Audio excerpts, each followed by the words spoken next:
ഗസയിൽ വെടിനിർത്തൽ കരാറിന് ഇസ്രയേൽ സുരക്ഷാകാര്യ മന്ത്രിസഭയുടെ അംഗീകാരം. 11-അംഗ മന്ത്രിസഭ വോട്ടെടുപ്പിലൂടെയാണ് കരാറിന് അംഗീകാരം നൽകിയത്. തുടർന്ന് കരാർ സമ്പൂർണ്ണ മന്ത്രിസഭയുടെ പരിഗണനയ്ക്ക് വിട്ടു. ഇതോടെ ഞായറാഴ്ച വെടിനിർത്തൽ കരാർ നിലവിൽ വരുമെന്നാണ് വിവരങ്ങളുമായി MG മിഥുൻ ന്യൂസ് ഡെസ്കിൽ നിന്ന് ചേരുകയാണ്. മിഥുൻ, ഈ തടവുകാരെ വിട്ടയക്കുന്നതുൾപ്പെടെയുള്ള നടപടികൾ ഞായറാഴ്ചയോടെ ആരംഭിക്കുമെന്ന് തന്നെ കരുതാമോ? ഇസ്രയേൽ വിട്ടുവീഴ്ചയ്ക്ക് തയ്യാറായിരിക്കുന്നു എന്നതാണോ ഇപ്പോഴത്തെ ഈ നടപടികളിലൂടെ നമ്മൾ മനസ്സിലാക്കേണ്ടത്? രേണുക, വീണ്ടും പ്രതീക്ഷ നൽകുന്ന വിവരങ്ങൾ തന്നെയാണ്, അത്തരത്തിലുള്ള വാർത്തകൾ തന്നെയാണ് പുറത്തു വരികയും ചെയ്യുന്നത്. ഇതോടെ 15 മാസം നീണ്ടുനിന്ന യുദ്ധത്തിന് വിരാമമാകുമെന്ന് തന്നെയാണ് നമ്മൾ കരുതുന്നത്. ഇന്ന് ചേർന്ന 11-അംഗ മന്ത്രിസഭ വോട്ടെടുപ്പിലൂടെയാണ് ഈ കരാറിന് ഇപ്പോൾ അംഗീകാരം നൽകിയിരിക്കുന്നത്. അതിനുശേഷമാണ് സമ്പൂർണ്ണ മന്ത്രിസഭയിലേക്ക് ഈ ഒരു പരിഗണനയിലേക്ക് ഈ ഒരു വിഷയം വിട്ടുകയും ചെയ്തിരിക്കുന്നത്. 33-അംഗ മന്ത്രിസഭയുടെ തീരുമാനം കാത്താണ് ലോകം നിൽക്കുന്നത്. ആ തീരുമാനത്തിൽ ഏതെങ്കിലും തരത്തിലുള്ള കോട്ടമുണ്ടാകുമോ, അല്ലെങ്കിൽ ഇത് അംഗീകരിച്ച് മുന്നോട്ട് പോകുമോ എന്ന് തന്നെയാണ് നമുക്ക് ഇനി അറിയേണ്ടിയിരിക്കുന്നത്. അങ്ങനെയെങ്കിൽ ഞായറാഴ്ചയോടുകൂടി ഈ വെടിനിർത്തൽ കരാറടക്കം നിലവിൽ വരും. 15 മാസം നീണ്ടുനിന്ന ആ ഒരു യുദ്ധം അവസാന ഘട്ടത്തിലേക്ക് പോകും, അത് വിരാമത്തിലേക്ക് പോകുമെന്നുള്ള കാര്യമാണ്. അത്തരത്തിലുള്ള ശുഭസൂചനകൾ തന്നെയാണ് പുറത്തു വരികയും ചെയ്തിരിക്കുന്നത്. എന്തായാലും പ്രധാനമന്ത്രി ബെഞ്ചമിൻ നെതന്യാഹുവിന്റെ ഓഫീസ് പുറത്തുവിട്ട വിവരത്തിലാണ് ഇക്കാര്യങ്ങൾ ചൂണ്ടിക്കാണിക്കുകയും ചെയ്തിരിക്കുന്നത്. ഒപ്പം തന്നെ ഈ കരാറിന് കഴിഞ്ഞ ദിവസം ചില ആശങ്കകൾ ഉണ്ടായിരുന്നു. ഈ കരാറിൽ നിന്ന് ഹമാസ് പിന്നോട്ട് പോകുന്നു, ചില ആശങ്കകൾ അവസാന നിമിഷം സൃഷ്ടിക്കുന്നു എന്നടക്കമുള്ള കാര്യങ്ങൾ ചൂണ്ടിക്കാണിച്ചുകൊണ്ട്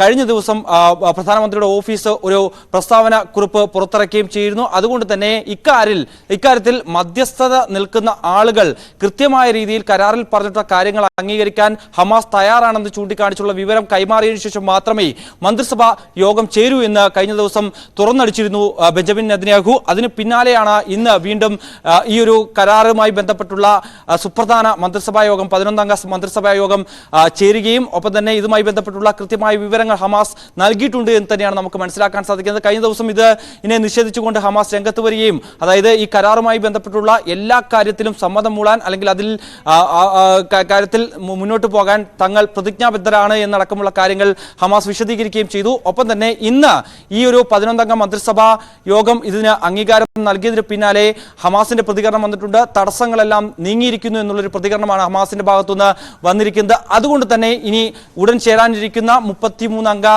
സമ്പൂർണ്ണ മന്ത്രിസഭാ യോഗം ഈ കരാറിന് ഒരു അനുകൂല വിധി ഉണ്ടാകുമെന്ന് പ്രതീക്ഷിക്കപ്പെടുന്നു. അങ്ങനെയെങ്കിൽ എതിർ സ്വരങ്ങൾ ഉയരുന്നുണ്ട് എന്ന് തന്നെ മനസ്സിലാക്കണം. ദേശീയ സുരക്ഷാ മന്ത്രി ഉൾപ്പെടെയുള്ളവർ സർക്കാരിനുള്ള പിന്തുണ പിൻവലിക്കും എന്ന തരത്തിൽ ഭീഷണി ഉയർത്തിയിട്ടുണ്ട്. ഗസയിലെ ആഹ്ലാദ പ്രകടനങ്ങൾ, ആരാണ് വിട്ടുവീഴ്ചയ്ക്ക് തയ്യാറായത് എന്ന് സൂചിപ്പിക്കുന്നു എന്ന തുടങ്ങിയ പരാമർശമൊക്കെ തീവ്ര വിഭാഗത്തിന്റെ പക്ഷത്തു നിന്നും ഉയരുന്നുണ്ട്. ഇനി ഇതിൽ എന്തെങ്കിലും തരത്തിലുള്ള ആശങ്കകൾ നിലനിൽക്കുന്നുണ്ടോ? ഇത്തരം പ്രസ്താവനകൾ വരുന്നത് ഈ സമാധാനത്തിലേക്കെന്ന സൂചനകൾക്ക് ഏതെങ്കിലും തരത്തിൽ വെല്ലുവിളി ഉയർത്തുന്നതാണോ? രേണുക സൂചിപ്പിച്ച പോലെ തന്നെ സുരക്ഷാകാര്യ മന്ത്രിസഭയുടെ യോഗത്തിന് മുന്നോടിയായിട്ട് കൂടിയാണ് ഇത്തരത്തിൽ തീവ്ര വലതുപക്ഷ സഖ്യകക്ഷികളിൽ നിന്ന് കടുത്ത പ്രതിഷേധം നെതന്യാഹു നേരിടേണ്ടി വരികയും ചെയ്ത് അതിൽ പറഞ്ഞിരിക്കുന്നത് മന്ത്രി ഇറ്റാമർ ബെൻ ഗിർ ആണ് ഭീഷണി മുഴക്കിയത്. അതായത് ഇത്തരത്തിൽ വെടിനിർത്തൽ കരാറുമായി മുന്നോട്ട് പോകരുത് ഒരിക്കലും എന്നുള്ള ഒരു സൂചന അല്ലെങ്കിൽ അത്തരത്തിലൊരു നിർദ്ദേശമാണ് ഇവർ മുന്നോട്ട് വെക്കുകയും ചെയ്തിരിക്കുന്നത്. കരാറിനെ അനുകൂലീകരിക്കുന്നത് മന്ത്രിസഭാ യോഗത്തിന് മുൻപായി ഗിർ അഭ്യർത്ഥിക്കുകയും ചെയ്തതായിട്ടുള്ള റിപ്പോർട്ടുകൾ പുറത്തു വരികയും ചെയ്യുന്നുണ്ട്. ഇത് ഒരുപക്ഷെ മുഖവിലക്കെടുക്കാൻ സാധ്യതയില്ല എന്നാണ് നമുക്ക് മനസ്സിലാക്കാൻ സാധിക്കുന്നത്. എന്തായാലും വീണ്ടും അധികാരത്തിൽ തുടരാൻ ശ്രമിക്കുന്ന ബെഞ്ചമിൻ നെതന്യാഹുവിന് ഇതുമായി കരാറുമായി മുന്നോട്ട് പോയേ പറ്റൂ. ഒപ്പം തന്നെ അമേരിക്ക അടക്കമുള്ള രാജ്യങ്ങളുണ്ട്, ഒപ്പം തന്നെ ഖത്തർ അടക്കമുള്ള രാജ്യങ്ങൾ ഇതിൽ മധ്യസ്ഥ ചർച്ചയ്ക്ക് വലിയ രീതിയിൽ നിലനിൽക്കുന്ന ഒരു രാജ്യങ്ങൾ കൂടിയാണ്. ഒപ്പം തന്നെ ജോ ബൈഡൻ ഈ ഒരു സ്ഥാനത്ത് നിന്ന്, അതായത് പ്രസിഡന്റ് സ്ഥാനത്ത് നിന്ന് പുറത്തിറങ്ങുന്നതിന് മുമ്പ് ഗാസ യുദ്ധം അവസാനിപ്പിക്കാം എന്നുള്ള ആ ഒരു മോഹത്തിന് തിരിച്ചടി നൽകുന്നതായിരുന്നു കഴിഞ്ഞ ദിവസം കേട്ട ആശങ്കകൾ ഉണർത്തുന്ന വാർത്തകൾ. പക്ഷേ ഇന്ന് അതിൽ കൂടുതൽ വ്യക്തത വന്നിരിക്കുന്നു. അതിൽ നിന്നൊക്കെ ഇസ്രായേൽ ഒരു അനുകൂല തീരുമാനത്തിലേക്ക് എത്തുന്നു എന്ന് തന്നെയാണ് നമുക്ക് മനസ്സിലാക്കാൻ സാധിക്കുന്നത്. എന്തായാലും സുരക്ഷാകാര്യ മന്ത്രിസഭാ യോഗം ഇതിന് അംഗീകാരം നൽകിയതോടുകൂടി 33-അംഗ മന്ത്രിസഭാ യോഗം സ്വാഭാവികമായും ഇതിന് അംഗീകാരത്തിലേക്ക് കടക്കാനാണ് സാധ്യത. അത്തരത്തിൽ ഒരു വിരളമായി മാത്രമേ ഈ ഒരു കരാറിൽ നിന്ന് പിന്നോട്ട് പോകാൻ ഇസ്രായേലിന് തയ്യാറാകൂ എന്ന് തന്നെയാണ് നമുക്ക് മനസ്സിലാക്കാൻ സാധിക്കുന്നത്. എന്തായാലും അല്പസമയത്തിനകം തന്നെ ഉടൻ തന്നെ ഈ ഒരു 33-അംഗ മന്ത്രിസഭാ യോഗം ചേരുമെന്നാണ് നമ്മൾ പ്രതീക്ഷിക്കപ്പെടുന്നത്. അങ്ങനെയെങ്കിൽ ഞാൻ നേരത്തെ സൂചിപ്പിച്ച പോലെ തന്നെ എവരും കാത്തിരിക്കുന്ന പോലെ തന്നെ 15 മാസങ്ങളായി നീണ്ടുനിന്ന ഗാസ യുദ്ധത്തിന് വിരാമമാകും. ഏകദേശം 46,000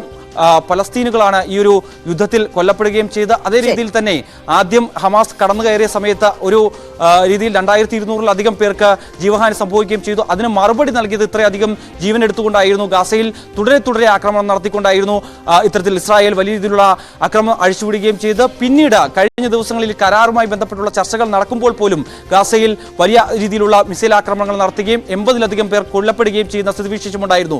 അതുതന്നെയാണ് പിന്നീട് ഈ ഒരു കാര്യങ്ങളിലേക്ക് ചില ആശങ്കകളിലേക്കൊക്കെ എത്തിച്ചത്. എന്തായാലും നിലവിലെ സാഹചര്യം അനുസരിച്ച് യുദ്ധത്തിന് വിരാമമാകാൻ പോകുന്നു എന്ന് തന്നെയാണ്. അങ്ങനെയെങ്കിൽ ഈ ഒരു യോഗത്തിന് ശേഷം ഞായറാഴ്ചയോടുകൂടി ഈ ഒരു കരാർ നിലവിൽ വരുമെന്ന് തന്നെയാണ് പ്രതീക്ഷ നൽകുന്നതാണ്. വെടിനിർത്തൽ കരാറിന് ഇസ്രയേൽ സുരക്ഷാകാര്യ മന്ത്രിസഭ അംഗീകാരം നൽകിയത്. തീവ്ര വലതുപക്ഷത്തിന്റെ അവസാന നിമിഷങ്ങളിലെ എതിർപ്പ് മറികടന്നുകൊണ്ടാണ് സുരക്ഷാകാര്യ മന്ത്രിസഭ ഇതിന് അംഗീകാരം നൽകിയിരിക്കുന്നത്. ഇസ്രയേൽ അയയുന്നു എന്ന് തന്നെ വ്യക്തമാക്കുന്നതാണ് ഇപ്പോഴത്തെ നടപടികൾ. ഉടൻ തന്നെ മന്ത്രിസഭയുടെ അംഗീകാരവും ഈ വെടിനിർത്തൽ കരാറിന് ലഭിക്കും എന്നാണ് പ്രതീക്ഷിക്കപ്പെടുന്നത്. MG മിഥുനാണ് വാർത്തയുടെ വിശദാംശങ്ങൾ നൽകിയത്.